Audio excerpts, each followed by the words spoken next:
Hello दोस्तों, स्वागत है आपका किताब समरी पर। आज हम बात करने वाले हैं एक ऐसी पावरफुल बुक के बारे में जो आपकी प्रोडक्टिविटी और फोकस को कम्प्लीटली बदल सकती है।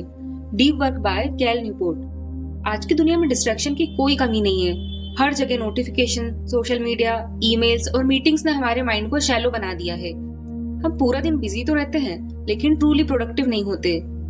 इसी प्रॉब्लम का सिंपल लेकिन पावरफुल सोल्यूशन ये किताब देती है। कैल न्यूपोर्ट एक स्ट्रॉन्ग आइडिया रखते हैं कि डीप वर्क करने की एबिलिटी आज के टाइम में रेयर होती जा रही है और जो लोग इस स्किल को डेवलप कर लेते हैं वही फ्यूचर में सबसे ज्यादा सक्सेसफुल होते हैं। अब जरा सोचो, जब बाकी लोग फोन स्क्रॉल कर रहे हैं, बार बार व्हाट्सएप चेक कर रहे हैं, अगर तुम सिर्फ 2 घंटे भी बिना किसी डिस्ट्रैक्शन के डीप फोकस में काम करो तो तुम्हारे पास कितनी बड़ी एडवांटेज होगी। यही डीप वर्क का एसेंस है, इंटेंस कंसंट्रेशन के साथ मीनिंगफुल काम करना। क्योंकि आज सिर्फ नॉलेज इनफ नहीं है बल्कि उसे डीप जाकर अप्लाई करना ही रियल प्रोडक्टिविटी है। अब एक इम्पोर्टेंट बात समझो, डीप वर्क कोई फिक्स मेथड नहीं है। इसे अपनाने के अलग अलग तरीके हैं जो आपकी लाइफस्टाइल और वर्क नेचर पर डिपेंड करते हैं। कैल न्यूपोर्ट इसके 4 तरीके बताते हैं। पहला है मोनेस्टिक फिलोसॉफी, जिसका मतलब है कंप्लीट आइसोलेशन, यानी खुद को पूरी दुनिया से डिस्कनेक्ट कर लेना और सिर्फ अपने काम पर फोकस करना। ये तरीका उन लोगों के लिए बेस्ट है जो क्रिएटिव या रिसर्च बेस्ड फील्ड में हैं, जैसे राइटर, साइंटिस्ट और स्कॉलर्स। ये तरीका थोड़ा एक्सट्रीम है लेकिन काफी इफेक्टिव भी है। दूसरा है बायमॉडल फिलोसॉफी। इसमें आप अपने टाइम को 2 हिस्सों में डिवाइड करते हैं, एक हिस्सा डीप वर्क के लिए और दूसरा हिस्सा कामों के लिए। जैसे आप वीक में नॉर्मल काम करें और वीकेंड पर डीप फोकस वर्क करें। इसका फायदा ये होगा कि लॉन्ग अनइंटरप्टेड टाइम मिलता है जिससे आप 4 से 6 घंटे तक डीपली काम कर सकते हैं। तीसरा तरीका है रिदमिक फिलोसॉफी, जो सबसे प्रैक्टिकल तरीका माना जाता है। इसमें आप डेली एक फिक्स शेड्यूल फॉलो कर सकते हैं, जैसे रोज सुबह 7 से 10 बजे तक सिर्फ डीप वर्क। इसका सबसे बड़ा फायदा ये है कि ये हैबिट बन जाती है और आपको बार बार डिसाइड नहीं करना पड़ता।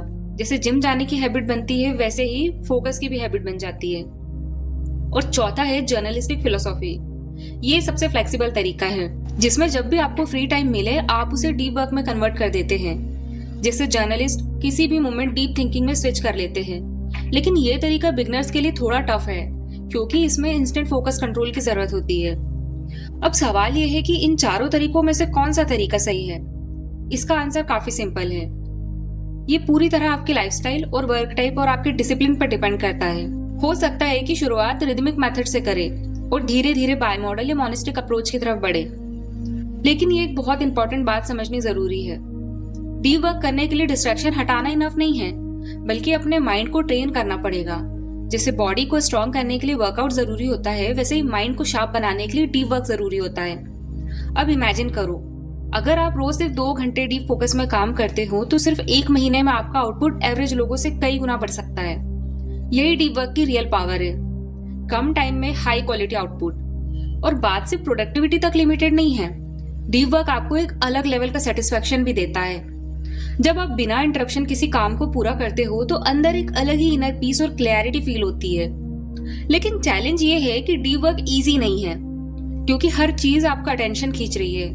आपका smartphone, email, chat notification, everything. हर मोमेंट कोई ना कोई डिस्ट्रैक्शन आपका फोकस तोड़ने की कोशिश करता है। इसलिए कैल न्यूपोर्ट कहते हैं कि आपको रिचुअल्स और सिस्टम्स बनाने होंगे ताकि डीप वर्क आपकी डेली रूटीन का हिस्सा बन सके। और सबसे इंपॉर्टेंट, आपको नो कहना सीखना होगा। आपको शैलो काम को रिजेक्ट करना पड़ेगा, तभी आप उन चीजों के लिए यस बोल पाओगे जो सच में आपके गोल से जुड़ी है। अगर आपको ऐसी ही पावरफुल बुक समरीज पसंद आती है तो किताब समरी को सब्सक्राइब जरूर करें। डीप वर्क सिर्फ प्रोडक्टिविटी का टूल नहीं है बल्कि एक मीनिंगफुल लाइफ जीने का तरीका है। जब आप किसी स्किल को डीपली सीखते हैं या किसी काम में पूरी तरह प्रेजेंट रहते हैं तब आप सिर्फ काम नहीं कर रहे होते बल्कि आप खुद को बेहतर बना रहे होते हो।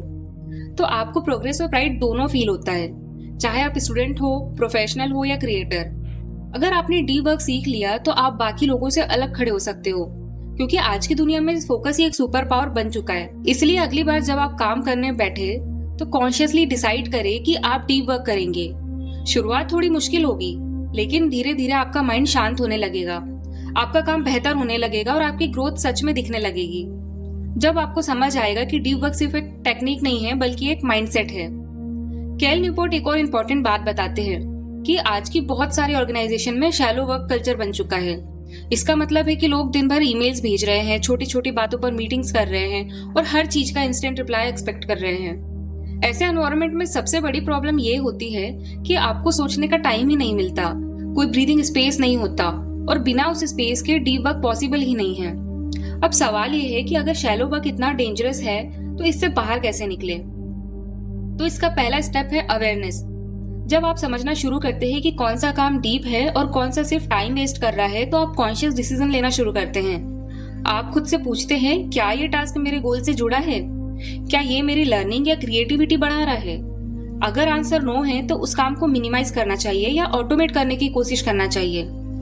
दूसरा स्टेप है बाउंड्रीज बनाना। कैल न्यूपोर्ट कहते हैं कि शैलो वर्क को कंट्रोल करना जरूरी है, उसे खुला नहीं छोड़ना चाहिए। जैसे ईमेल चेक करने के लिए एक फिक्स टाइम रखना, मीटिंग को लिमिट करना और हर छोटी बात पर मीटिंग अवॉइड करना। जितना आप शैलो वर्क को बाउंड्रीज में रखोगे उतना ही आपका माइंड फ्री रहेगा और डीप वर्क के लिए रेडी रहेगा। यहाँ एक कोर आइडिया समझना भी जरूरी है। फोकस कोई मैजिक नहीं है, ये एक स्किल है जिसे ट्रेन करना पड़ता है। जैसे जिम में मसल्स बनती है, वैसे ही ब्रेन की फोकस कैपेसिटी भी प्रैक्टिस से बिल्ड होती है। लेकिन आज का इंसान क्या कर रहा है? हर 2 मिनट में फोन चेक करना, बीच में इंस्टा स्क्रॉल करना, एक साल मल्टीपल काम करना, ये सारी हैबिट्स मिलकर फोकस को डिस्ट्रॉय कर देती है। इसका सॉल्यूशन है मेंटल ट्रेनिंग। कैल न्यूपोर्ट कहते हैं कि डीप फोकस अपने आप नहीं आता, इसे रेगुलर प्रैक्टिस करनी पड़ती है। एक पावरफुल टेक्निक है प्रोडक्टिव मेडिटेशन। जब आप वॉकिंग कर रहे हो या ट्रैवल कर रहे हो, उस समय किसी एक प्रॉब्लम या आइडिया पर डीप सोचिए और जब भी माइंड भटके उसे वापस उसी टॉपिक पर ले आइए। ये बिल्कुल मेडिटेशन जैसा है। इससे आपका अटेंशन स्ट्रांग होता है और डीप थिंकिंग की हैबिट डेवलप होती है। अब बात करते हैं सबसे डेंजरस चीज की, सोशल मीडिया। आज हर सेकंड कोई ना कोई नोटिफिकेशन आपका अटेंशन खींच रहा है। व्हाट्सएप, इंस्टाग्राम, यूट्यूब, ट्विटर, ये सभी एप्स ऐसे डिजाइन किए गए हैं कि बार बार आप वापस आए और आपका फोकस बार बार टूटता रहे। अगर आप डीप वर्क करना चाहते हैं तो आपको टूल्स को कंट्रोल करना सीखना होगा, ना कि टूल्स आपको कंट्रोल करे। इसका मतलब ये नहीं है कि आप पूरी तरह ऑफलाइन हो जाओ, बल्कि आपको स्मार्ट डिसीजन लेने होंगे। कौन सा ऐप यूज करना है, कब करना है, कितना टाइम देना है। और इसके बाद एक सिंपल हैबिट ये हो सकती है कि अननेसेसरी नोटिफिकेशंस ऑफ कर दे और सोशल मीडिया के लिए फिक्स टाइम रखे। इससे आपका माइंड काफी हद तक डिस्ट्रैक्शन फ्री रहेगा। फोकस इंप्रूव करने के लिए एक और प्रैक्टिकल तरीका है डेली फोकस सेशन। हर दिन सिर्फ 30 मिनट का टाइम निकालिए जिसमें ना फोन हो ना इंटरनेट, सिर्फ एक काम पर पूरा ध्यान। शुरुआत में थोड़ा मुश्किल लगेगा, लेकिन माइंड रेस्टलेस होगा, लेकिन धीरे धीरे एक मेंटल मसल की तरह डेवलप होने लगेगा। जब आप डीप वर्क की प्रैक्टिस करते हैं तो आपकी लर्निंग स्पीड भी बढ़ जाती है, क्योंकि आपका माइंड पूरा एक ही चीज पर फोकस्ड होता है। और ये खासकर उन लोगों के लिए बहुत पावरफुल होता है जो राइटिंग, कोडिंग, डिजाइनिंग या प्रॉब्लम सॉल्विंग जैसे काम करते हैं। कैल न्यूपोर्ट ये भी कहते हैं कि डीप वर्क एक पर्सनल डिसिप्लिन है। इसे आपको खुद बिल्ड करना पड़ता है, अपने शेड्यूल में, अपने एनवायरनमेंट में और अपनी डेली हैबिट्स में। इसके लिए आपको खुद से कमिटमेंट करना होता है कि आप शैलो वर्क को अवॉइड करेंगे और हर दिन थोड़ा थोड़ा डीप फोकस प्रैक्टिस करेंगे। अगर आप सोच रहे हैं कि क्या ये पॉसिबल है, तो आंसर है बिल्कुल पॉसिबल है, क्योंकि हजारों लोगों ने इसे अप्लाई करके अपनी प्रोडक्टिविटी बढ़ाई है, स्ट्रेस कम किया है और अपने काम में सेटिस्फेक्शन पाया है। सबसे पावरफुल बात यह है कि once you develop this skill, ये लाइफ टाइम आपके काम आती है, चाहे आप स्टूडेंट हो, आर्टिस्ट हो या इंजीनियर। अगर आपका माइंड डीपली सोच सकता है तो आप हर सिचुएशन में बेटर डिसीजन ले सकते हो। इसीलिए अगर आप चाहते हो कि टाइम सच में कुछ वैल्यूएबल क्रिएट करे, तो सबसे पहले शैलो वर्क को पहचानिए, उसे मिनिमाइज कीजिए और अपने माइंड को ट्रेन कीजिए। इसके लिए प्रोडक्टिव मेडिटेशन, फोकस सेशन और डिस्ट्रैक्शन बाउंड्रीज जैसे टूल्स काफी मदद करते हैं। अंत में एक बात याद रखिए, मीनिंगफुल वर्क करने के लिए मीनिंगफुल फोकस चाहिए होता है, और ये फोकस एक ऐसी स्किल है जो कोई भी डेवलप कर सकता है। बस आपको डिसाइड करना है कि आपको सिर्फ बिजी दिखना है या सच में प्रोडक्टिव बनना है। अब एक और प्रॉब्लम की बात करते हैं। आज की दुनिया में जैसे ही हमें थोड़ा सा बोर्डम फील होता है, हम तुरंत फोन उठा लेते हैं। हम इन एप्स को इसीलिए यूज नहीं करते क्योंकि वे सच में यूजफुल है, बल्कि इसीलिए यूज करते हैं क्योंकि हर कोई कर रहा होता है। सोशल मीडिया को ब्लाइंडली फॉलो करना फोकस का सबसे बड़ा एनिमी बन चुका है। इसीलिए सोशल मीडिया छोड़ना कोई एक्सट्रीम स्टेप नहीं है, बल्कि एक इंटेंशनल डिसीजन होना चाहिए। आपको खुद से ये पूछना होगा कि क्या ये प्लेटफॉर्म सच में मेरी लाइफ में कोई रियल वैल्यू ऐड कर रहा है। अगर आंसर यस है तो उसे रखिए, लेकिन अगर आंसर नो है तो उसे छोड़ दीजिए। यही सिंपल रूल है। कैल न्यूपोर्ट एक कॉन्सेप्ट बताते हैं जिसे क्राफ्ट्समैन अप्रोच कहा जाता है। जैसे एक स्किल्ड वर्कर अपने टूल्स बहुत केयरफुली चूज करता है, वैसे ही हमें अपने टूल्स चूज करने चाहिए। कोई भी ऐप सिर्फ इसीलिए यूज मत करो क्योंकि वो पॉपुलर है या उसे सभी यूज कर रहे हैं। उसे तभी यूज करो जब वो क्लियरली आपके गोल को सपोर्ट करता है। मान लो अगर आप एक फोटोग्राफर हो तो इंस्टाग्राम आपको ऑडियंस दे रहा है तो उसे यूज करना सही है, लेकिन वही ऐप अगर आपको कंपैरिजन, जेलेसी या डिस्ट्रैक्शन दे रहा है तो आपके लिए हार्मफुल है। यही प्रिंसिपल बाकी सभी ऐप्स पर भी अप्लाई होता है। अब सवाल आता है कि सोशल मीडिया से इंटेंशनली कैसे बाहर निकले। तो इसके लिए एक सिंपल और पावरफुल तरीका है 30 डेज एक्सपेरिमेंट। इसमें आपको 30 दिनों के लिए सभी ऑप्शनल टूल्स बंद कर देने होते हैं और फिर ऑब्जर्व करना होता है कि क्या आप ज्यादा फोकस्ड फील कर रहे हैं, क्या आपकी एंजाइटी कम हुई है, क्या आपने ज्यादा मीनिंगफुल काम किया है। ये एक प्रैक्टिकल टेस्ट बन जाता है जो आपको साफ दिखता है कि कौन से टूल्स आपके लिए यूजफुल है और आपको कंट्रोल कर रहे हैं। लोग अक्सर एक्सक्यूज देते हैं कि सोशल मीडिया जरूरी है, नहीं तो अपॉर्चुनिटीज मिस हो जाएगी। लेकिन सच ये है कि अगर कोई चीज आपके मेन गोल्स को सपोर्ट नहीं करती है तो उसे छोड़ देना ही बेहतर है, क्योंकि रियल अपॉर्चुनिटीज शैलो डिस्ट्रैक्शन में नहीं बल्कि डीप फोकस में मिलती है। अब एक और इम्पोर्टेंट कॉन्सेप्ट आता है, ड्रेन द शैलोज। इसका मतलब है शैलो वर्क को रिड्यूस करना या लगभग एलिमिनेट करना, ताकि आपके पास टाइम भी बचे और मेंटल स्पेस भी, जिसमें आप डीप वर्क कर सके। असल प्रॉब्लम यह है कि हम अपने लाइफ में इतने छोटे छोटे कामों में उलझे रहते हैं, जैसे unnecessary emails, random meetings, calls और इंस्टेंट रिएक्शन के डीप वर्क के लिए टाइम ही नहीं बचता। तो इसका पहला स्टेप है आइडेंटिफाई करना। आपको पहचानना जरूरी है कि कौन सा काम शैलो है, फिर उन्हें मिनिमाइज करना या डेलीगेट करना या ऑटोमेट करना। इसके लिए एक स्ट्रॉन्ग टेक्निक है जिसे वीकली शेड्यूल ऑडिट। अपने सारे टास्क को लिखिए और खुद से पूछिए कि क्या ये टास्क जरूरी है, क्या ये डीप फोकस मांगता है या सिर्फ बिजी दिखने का इल्यूजन है। इससे आपको खुद पता चल जाएगा कि कितने काम सिर्फ टाइम फिलर्स है। ईमेल्स के लिए एक स्मार्ट स्ट्रेटेजीज है कि दिन भर बार बार चेक करने की बजाय दिन में 1 या 2 फिक्स टाइम पर चेक करें। इसे बैच प्रोसेसिंग कहा जाता है। इससे आपका फोकस ब्रेक नहीं होता और माइंड फ्लो में रहता है। और ये भी याद रखिए कि ईमेल्स का रिप्लाई करना जरूरी नहीं होता है। कई बार शॉर्ट क्लियर रिप्लाई या कभी कभी नो रिप्लाई भी परफेक्टली फाइन होता है।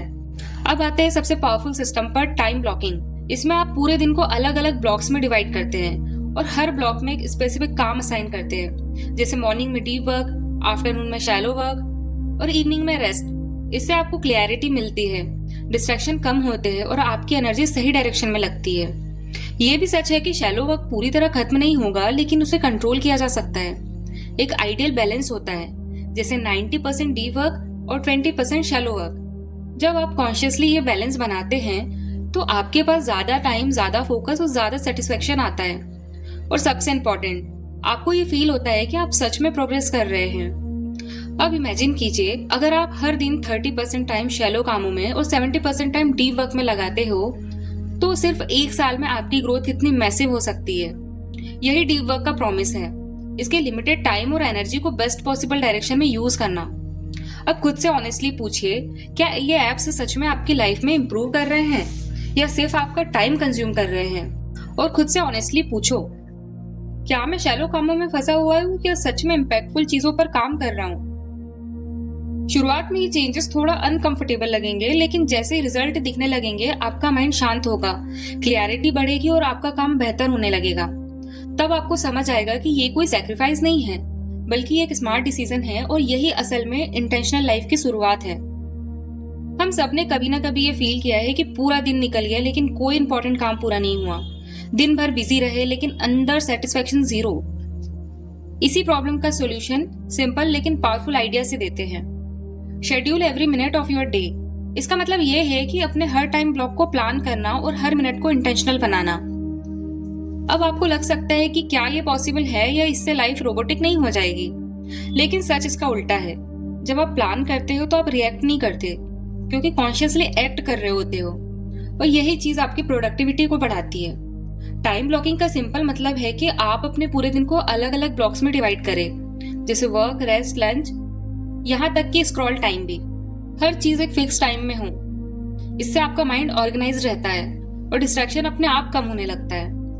अब यहाँ एक कंपैरिजन समझना जरूरी है, टू डू लिस्ट और टाइम ब्लॉकिंग का। टू डू लिस्ट एक बहुत कॉमन हैबिट है। इसमें टाइम नहीं होता, आप बस अपना काम लिख देते हो लेकिन डिसाइड नहीं कर पाते हो कि कब करना है, कितनी देर में करना है। इसका रिजल्ट ये होता है कि आप काम टालते रहते हो, प्रायोरिटी क्लियर नहीं होती और शैलो काम भी उतना ही इंपॉर्टेंट लगने लगता है। वही टाइम ब्लॉकिंग इस प्रॉब्लम को सॉल्व करता है। जब आप दिन की शुरुआत एक क्लियर शेड्यूल से करते हो, जहां हर टास्क के लिए डेडिकेटेड टाइम होता है, तो आपका माइंड डिसिप्लिन, फोकस्ड और क्लियर डायरेक्शन में काम करता है। जैसे ही अगर आपने 9 to 11 डीप वर्क, फिर थोड़ा ब्रेक और उसके बाद ईमेल्स का टाइम रखा, तो आपका माइंड हर काम पूरा फोकस करता है, क्योंकि उसे पता होता है कि बाकी चीजों का समय ऑलरेडी तय है। आज की दुनिया में सबसे वैल्यूएबल चीज है अटेंशन। अगर आप अपने अटेंशन को कंट्रोल नहीं करोगे तो सोशल मीडिया, नोटिफिकेशन और रैंडम चैट्स उसे कंट्रोल कर लेंगे। लेकिन जब आपका दिन प्लान्ड होता है तो आप इन ट्रैप से नेचुरली बच सकते हैं। अब एक पावरफुल कॉन्सेप्ट है, रूटीन बिल्ड्स डेप्थ। इसका मतलब है कि जब आप डीप वर्क को सेम टाइम, सेम प्लेस और सेम प्रोसेस के साथ रूटीन बना लेते हैं, तो आपका माइंड उसे ऑटोमेटिकली एक्सेप्ट करने लगता है। रेजिस्टेंस धीरे धीरे खत्म होने लगती है, क्योंकि ब्रेन पैटर्न को पसंद करता है। जब वही स्ट्रक्चर बार बार रिपीट होता है तो माइंड खुद ही डीप वर्क मोड में चला जाता है। अगर आप रोज सुबह एक ही समय पर एक ही जगह बैठकर काम करते हैं, तो कुछ दिनों में वो जगह आपके लिए फोकस ट्रिगर बन जाती है। डिस्ट्रैक्शन कम होने लगता है और फोकस नेचुरल हो जाता है। जैसे जिम जाने वालों के लिए खास म्यूजिक मोटिवेशन बन जाता है, वैसे ही डीप वर्क के लिए एक फिक्स रूटीन ट्रिगर हो जाता है। इस रूटीन के कई फायदे हैं। सबसे पहला, डिसीजन फैटिग कम होने लगता है। आपको बार बार डिसाइड नहीं करना पड़ता है कि कब काम करना है, कहाँ बैठना है, क्या शुरू करना है, बल्कि आपकी एनर्जी सीधे काम में लगती है। और दूसरा फायदा है कंसिस्टेंसी। डीप वर्क का असली असर तभी दिखता है जब आप उसे रोज करते हैं। एक दिन फोकस करना आसान है, लेकिन डेली करना पावरफुल है, और यही कंसिस्टेंसी लॉन्ग टर्म ग्रोथ बनाती है। और यहाँ एक बात जरूरी है, रूटीन सिर्फ काम की नहीं, रेस्ट की भी होनी चाहिए। ब्रेक लेना, थोड़ा वॉक करना, म्यूजिक सुनना या पावर नैप लेना, ये सब आपके ब्रेन को रिचार्ज करते हैं। और जब ब्रेन रिचार्ज होता है तभी आप फिर से डीप फोकस के साथ काम कर पाते हैं। और जब आपका ब्रेन प्रॉपरली रिचार्ज होता है तभी डीप वर्क सच में पॉसिबल होता है। टाइम ब्लॉकिंग और रूटीन मिलकर एक ऐसा सिस्टम बनाते हैं जो प्रोडक्टिविटी नहीं बढ़ाता, बल्कि इनर पीस भी देता है। जब आपका दिन प्लान्ड होता है तो एंजाइटी कम होती है, गिल्ट नहीं होता और क्लियरिटी अपने आप बढ़ने लगती है। अब सवाल आता है कि क्या ये सब रियल लाइफ में पॉसिबल है? तो जवाब है, बिल्कुल पॉसिबल है। शुरुआत में थोड़ा अनकंफर्टेबल लगेगा, लेकिन अगर आप इसे सिर्फ 2-3 दिन भी ट्राई करते हैं तो आप खुद नोटिस करेंगे कि आपका माइंड ज्यादा फ्रेश हो रहा है, थॉट्स ज्यादा क्लियर हो रहे हैं और डिस्ट्रैक्शन कम हो रहे हैं। धीरे धीरे फोन एडिक्शन, प्रोक्रेस्टिनेशन और बाकी यूजलेस हैबिट्स भी कम होने लगती है। लेकिन सिंपल हैबिट ये है कि हर रात सोने से पहले अगले दिन का पूरा शेड्यूल बना ले, ब्लॉक बाय ब्लॉक। इसमें सिर्फ काम ही नहीं बल्कि हर चीजें शामिल करें, जैसे रेस्ट, ब्रेकफास्ट, लर्निंग, कॉल्स और इवन एंटरटेनमेंट भी। सुबह उठते ही आपको क्लैरिटी मिल जाती है कि आज क्या करना है, और जब आप प्लान को फॉलो करते हो तो आप उस टाइम के मालिक बन जाते हो। याद रखिए, रैंडमली जीना आसान होता है, लेकिन इंटेंशनली जीना पावरफुल होता है। जब आप डिसाइड करते हैं कि आपका हर मोमेंट कैसे यूज होगा, तो आप अपनी लाइफ के डायरेक्शन को कंट्रोल करने लगते हैं। इसीलिए schedule every minute of your day, rigid बनने के लिए नहीं बल्कि इंटेंशनल बनने के लिए। यही इंटेंशन आपको डीप वर्क की डेप्थ तक ले जाता है, जहां से रियल ग्रोथ शुरू होती है। और धीरे धीरे आप एक ऐसे इंसान बनते हैं जो डिस्ट्रैक्शन से ऊपर उठ चुका होता है, जिसका फोकस लेजर की तरह शार्प होता है, जिसका आउटपुट जेन्युइनली इम्पैक्टफुल होता है। आज के टाइम में हसल कल्चर हमें ये सिखाता है कि ज्यादा काम करना ही सक्सेस का रास्ता है, लेकिन कैल न्यूपोर्ट एक अलग ही ट्रुथ बताते हैं, रेस्ट भी उतना ही जरूरी है जितना वर्क, क्योंकि एक टायर्ड माइंड कभी डीप वर्क नहीं कर सकता। और हमारा ब्रेन अनलिमिटेड नहीं है, उसकी कैपेसिटी लिमिटेड है, फोकस, डिसीजन और क्रिएटिविटी की। अगर आप उसे रिचार्ज नहीं करोगे तो परफॉर्मेंस गिरना तय है। स्लीप के दौरान आपका ब्रेन इंफॉर्मेशन प्रोसेस करता है, अननेसेसरी चीजों को हटाता है, इंपॉर्टेंट लर्निंग को स्टोर करता है। यानी आप सोते हुए भी ग्रो कर रहे होते हो, लेकिन इसके लिए डीप और अनइंटरप्टेड स्लीप जरूरी है। डाउन टाइम का मतलब सिर्फ सोना नहीं है, बल्कि खुद को डिस्कनेक्ट करना भी है। कभी इमेजिन कीजिए कि आप एक पूरा दिन बिना फोन के बिताते हैं, नेचर में वॉक करते हैं, थोड़ी देर साइलेंस में बैठते हैं या खुद के साथ समय बिताते हैं। तो ऐसे मोमेंट में आपके माइंड के लिए रिफ्रेश बटन की तरह काम करने लगते हैं और क्लियरिटी इंस्टेंटली बढ़ जाती है। एक और पावरफुल आइडिया है बोर्डम को फील करने देना, क्योंकि बोर्डम क्रिएटिविटी और डीप थिंकिंग की शुरुआत है। लेकिन अगर आप खाली मोमेंट में फोन उठा लेते हैं तो आपका ब्रेन कभी उस लेवल तक पहुंच ही नहीं पाता। लास्ट में एक इंटरेस्टिंग पैराडॉक्स आता है, be lazy and work hard. इसका मतलब ये है कि जब आप काम करो तो पूरी इंटेंसिटी और फोकस के साथ करो, और जब आराम करो तो पूरी तरह डिस्कनेक्ट हो जाओ। हाफ वर्क और हाफ रेस्ट दोनों ही आपको कहीं नहीं ले जाते। इसी बैलेंस में डीप वर्क की असली पावर छिपी है। आखिर में याद रखिए, डीप वर्क का मतलब सिर्फ फोकस्ड वर्क नहीं है, बल्कि फोकस्ड वर्क और प्रॉपर रेस्ट का कॉम्बिनेशन है, और यही कॉम्बिनेशन क्लियरिटी, मास्टरी और रियल ग्रोथ देता है। अगर इस वीडियो ने आपकी सोच में थोड़ा भी चेंज लाया है तो नीचे कमेंट करके जरूर बताइए कि आज आप कौन सी हैबिट अप्लाई करने वाले हैं। और अगर आप ऐसी पावरफुल किताबों को सिंपल और प्रैक्टिकल तरीके से समझना चाहते हो तो अभी चैनल किताब समरी को सब्सक्राइब कर लीजिए। वीडियो पसंद आया हो तो लाइक जरूर करें, अपने दोस्तों के साथ शेयर जरूर करें, क्योंकि शायद उन्हें भी इसकी जरूरत हो। और अगली वीडियो में हम बात करेंगे कि ऐसी किताब की जो सिर्फ आपके फोकस ही नहीं बल्कि आपकी पूरी लाइफ की डायरेक्शन बदल सकती है। तो बने रहिए चैनल किताब समरी पर। मिलते हैं अगली वीडियो में।